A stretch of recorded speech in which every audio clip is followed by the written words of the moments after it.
Radhe Radhe friends, स्वागत करते हैं हमारे यूट्यूब चैनल गृह वास्तु लक्ष्मी में।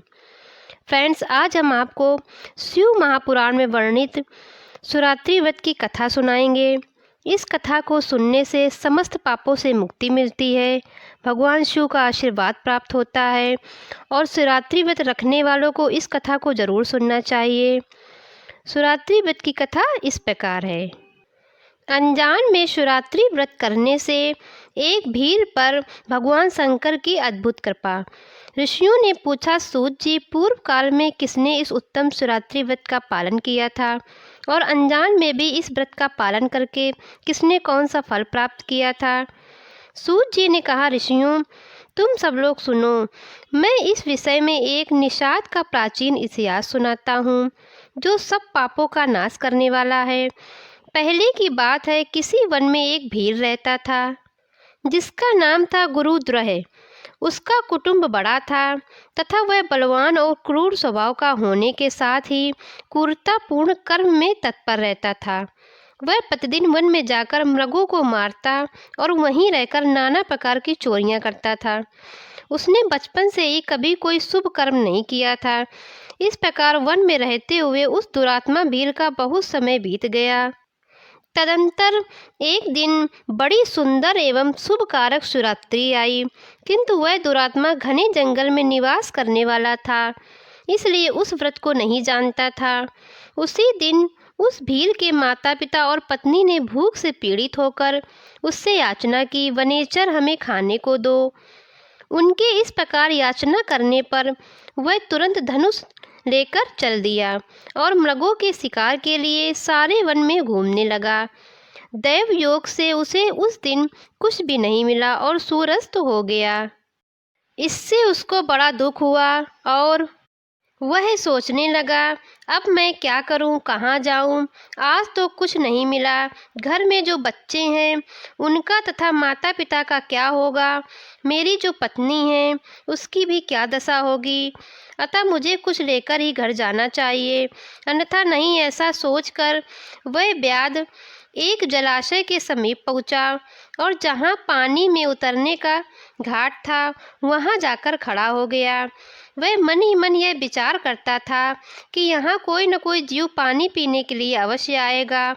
उसी को मारकर कृतकृत्य हो उसे साथ लेकर प्रसन्नतापूर्वक घर को जाऊंगा। ऐसा निश्चय करके वह व्याध एक बेल के पेड़ पर चढ़ गया और वहीं जल साथ लेकर बैठ गया। उसके मन में केवल यही चिंता थी कि कब कोई जीव आएगा और कब मैं उसे मारूंगा।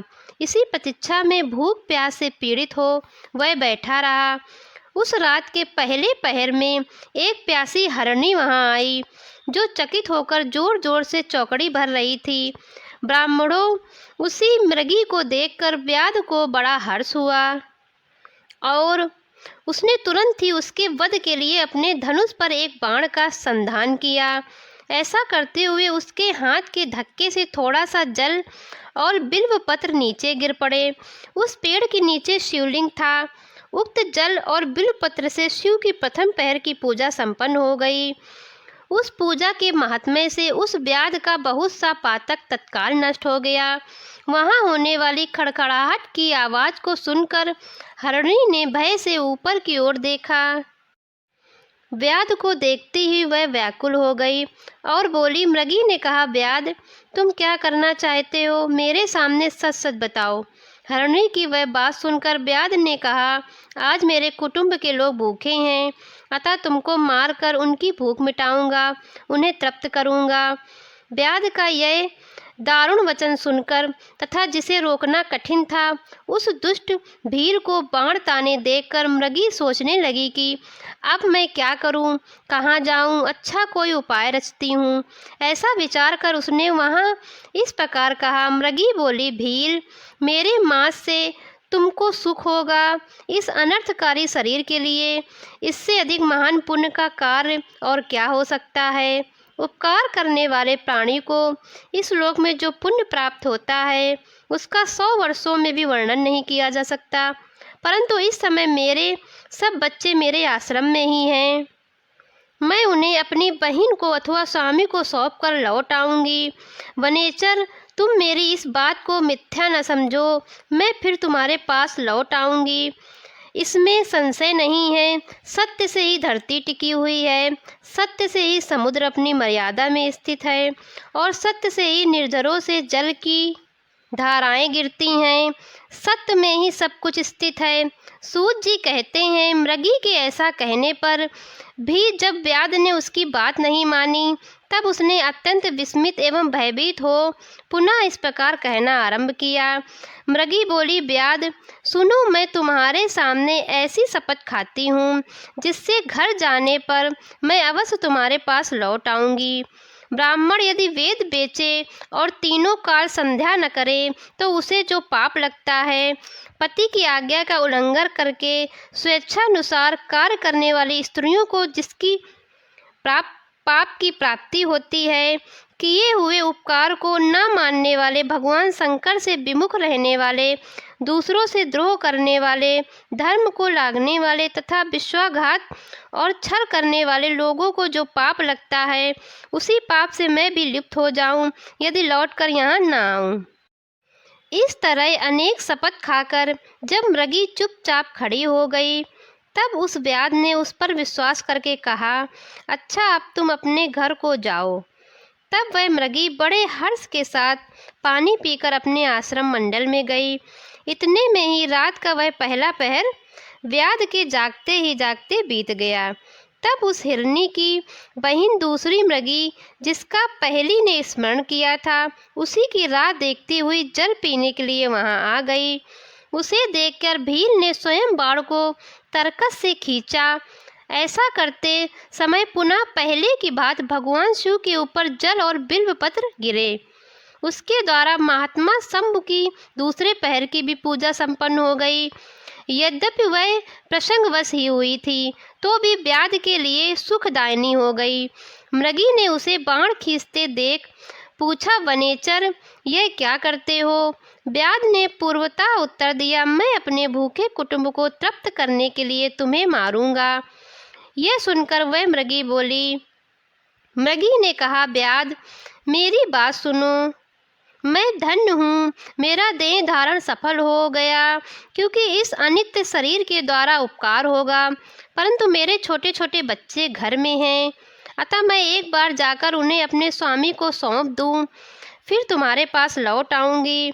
व्याध बोला, तुम्हारी बात पर मुझे विश्वास नहीं है, मैं तुझे मारूंगा, इसमें संशय नहीं है। यह सुनकर वह हरिणी भगवान विष्णु की शपथ खाती हुई बोली, व्याध, जो कुछ भी मैं कहती हूँ उसे सुनो। यदि मैं लौट कर ना आऊँ तो अपना सारा पुण्य हार जाऊँ, क्योंकि जो वचन देकर उससे पलट जाता है वह अपने पुण्य को हार जाता है। जो पुरुष अपनी विवाहिता स्त्री को त्याग कर दूसरी के पास जाता है, वैदिक धर्म का उल्लंघन करके कपोल कल्पित धर्म पर चलता है, भगवान विष्णु का भक्त होकर शिव की निंदा करता है, माता पिता की निधन तिथि को श्राद्ध आदि न करके उसे सूना बिता देता है तथा मन में संताप का अनुभव करके अपने दिए हुए वचन को पूरा करता है, ऐसे लोगों को जो पाप लगता है वही मुझे भी लगे यदि मैं लौटकर न आऊँ। सूत जी कहते हैं, उसके ऐसा कहने पर व्याध ने उस मृगी से कहा, जाओ मृगी। जल पीकर हर्षपूर्वक अपने आश्रम को गई। इतने में ही रात का दूसरा पहर भी व्याध के जागते जागते बीत गया। इसी समय तीसरा पहर आरंभ हो जाने पर मृगी के लौटने में बहुत विलंब हुआ। जान चकित हो व्याध उसकी खोज करने लगा। इतने में ही उसने जल के मार्ग में एक हिरण को देखा। वह बड़ा हष्ट-पुष्ट था। उसे देखकर वनेचर को बड़ा हर्ष हुआ और वह धनुष पर बाण रखकर उसे मार डालने को उद्यत हुआ। ऐसा करते समय उसके प्रारब्धवश कुछ जल और बिल्वपत्र शिवलिंग पर गिर पड़े। उससे उसके सौभाग्य से भगवान शिव की तीसरे पहर की पूजा संपन्न हो गई। इस तरह भगवान ने उस पर अपनी दया दिखाई। पत्तों के गिरने आदि का शब्द सुनकर उस मृग ने व्याध की ओर देखा और पूछा, क्या करते हो? व्याध ने उत्तर दिया, मैं अपने कुटुंब को भोजन देने के लिए तुम्हारा वध करूंगा। व्याध की यह बात सुनकर हरण के मन में बड़ा हर्ष हुआ और तुरंत ही व्यास से इस प्रकार बोला।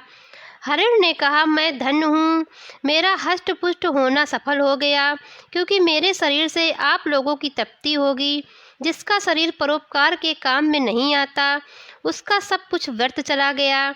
जो सामर्थ्य रहते हुए भी किसी का उपकार नहीं करता है, उसकी वह सामर्थ्य व्यर्थ चली जाती है तथा वह परलोक में नरकगामी होता है।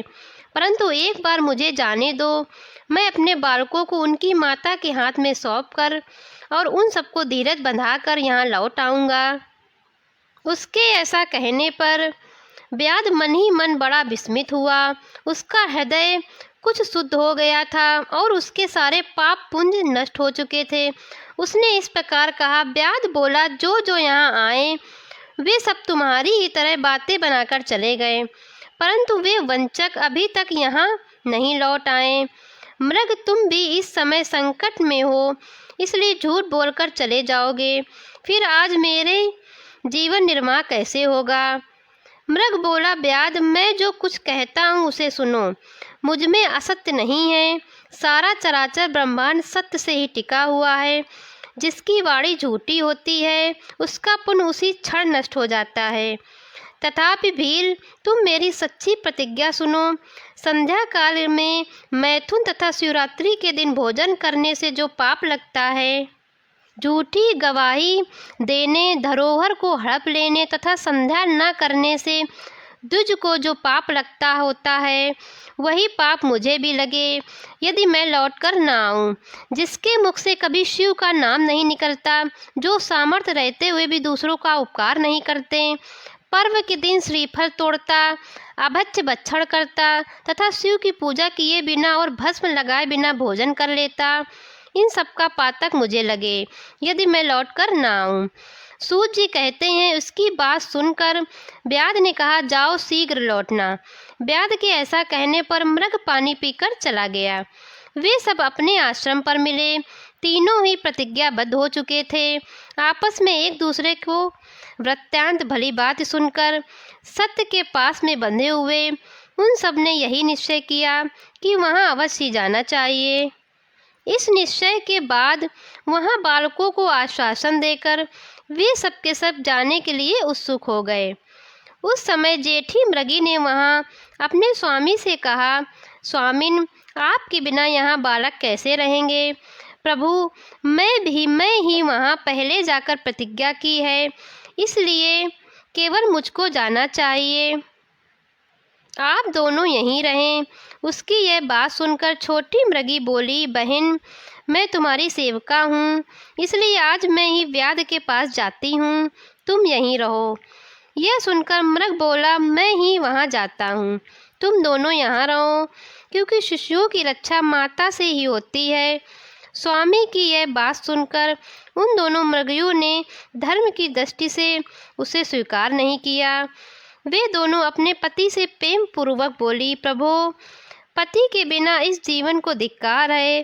तब उन सब ने अपने बच्चों को सांत्वना देकर उन्हें पड़ोसियों के हाथ में सौंप दिया और स्वयं शीघ्र ही उस स्थान को प्रस्थान किया जहाँ वह व्याध शिरोमणि उनकी प्रतीक्षा में बैठा था।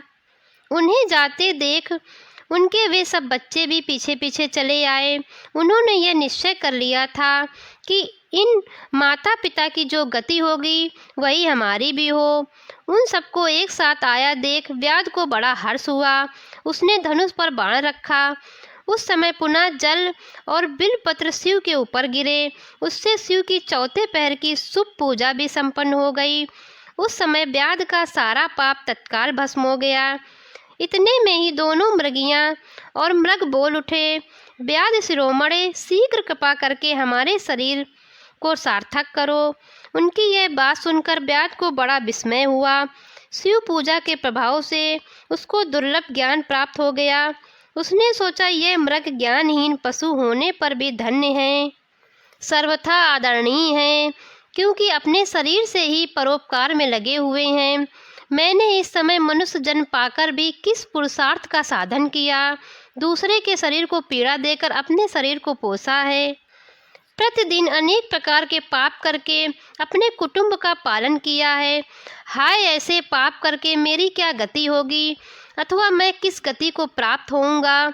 मैंने जन्म से लेकर अब तक जो पातक किया है उसका इस समय मुझे स्मरण हो रहा है। मेरे जीवन को धिक्कार है, धिक्कार है। इस प्रकार ज्ञान संपन्न होकर व्याध ने अपने बाण को रोक लिया और कहा, श्रेष्ठ मृगो, तुम जाओ, तुम्हारा जीवन धन्य है। व्याध के ऐसा कहने पर भगवान शंकर तत्काल प्रसन्न हो गए और उन्होंने व्याध को अपने सम्मानित एवं पूजित स्वरूप का दर्शन कराया तथा कृपा पूर्वक उसके शरीर का स्पर्श करके उससे प्रेम से कहा, भील, मैं तुम्हारे व्रत से प्रसन्न हूँ, वर मांगो। व्याध भी भगवान शिव के उस रूप को देखकर तत्काल जीवन मुक्त हो गया और मैंने सब कुछ पा लिया, यूँ कहता हुआ उनके चरणों के आगे गिर पड़ा। उसके इस भाव को देखकर भगवान शिव भी मनी मन बड़े प्रसन्न हुए और उसे गुह नाम देकर कृपा दृष्टि से देखते हुए उन्होंने उसे दिव्य वर दिए। शिव बोले, व्याध, सुनो, आज से तुम श्रृंगवेरपुर में उत्तम राजधानी का आश्रय ले दिव्य भोगों का उपभोग करो। तुम्हारे वंश की वृद्धि निर्विघ्न रूप से होती रहेगी। देवता भी तुम्हारी प्रशंसा करेंगे। व्याध, मेरे भक्तों पर स्नेह रखने वाले भगवान श्री राम एक दिन निश्चय ही तुम्हारे घर पधारेंगे और तुम्हारे साथ मित्रता करेंगे। तुम मेरी सेवा में मन लगाकर दुर्लभ मोक्ष पा जाओगे। इसी समय वे सब मृग भगवान शंकर का दर्शन और प्रणाम करके मृग योनि से मुक्त हो गए तथा दिव्य देहधारी हो विमान पर बैठकर शिव के दर्शन मात्र से शाप मुक्त हो दिव्य धाम को चले गए। तब से अर्बुद पर्वत पर भगवान शिव व्याधेश्वर के नाम से प्रसिद्ध हुए, जो दर्शन और पूजन करने पर तत्काल भोग और मोक्ष प्रदान करने वाले हैं। महर्षियों, वह व्याध भी उस दिन से दिव्य भोगों का उपभोग करता हुआ अपनी राजधानी में रहने लगा। उसने भगवान श्री राम की कृपा पाकर शिव का सायुज्य प्राप्त कर लिया। अनजान में ही इस व्रत का अनुष्ठान करने से उसको सायुज्य मोक्ष मिल गया। फिर जो भक्ति भाव से संपन्न होकर इस व्रत को करते हैं वे शिव का शुभ सायुज्य प्राप्त कर लें, इसके लिए तो कहना ही क्या।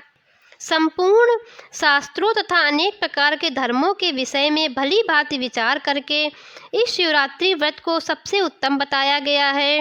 इस श्लोक में जो नाना प्रकार के व्रत, विविध तीर्थ, भांति भांति के विचित्र दान, अनेक प्रकार के यज्ञ, तरह तरह के तप तथा बहुत से जप हैं, वे सब इस शिवरात्रि व्रत की समानता नहीं कर सकते।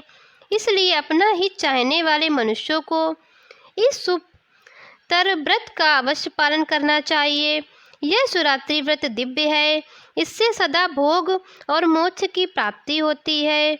महर्षियों, यह शुभ शिवरात्रि व्रत व्रतराज के नाम से विख्यात है। इसके विषय में सब बातें मैंने तुम्हें बता दी। अब और क्या सुनना चाहते हो? शिव महापुराण में वर्णित शिवरात्रि व्रत की कथा संपन्न हुई। ओम नमः शिवाय। राधे कृष्णा फ्रेंड्स।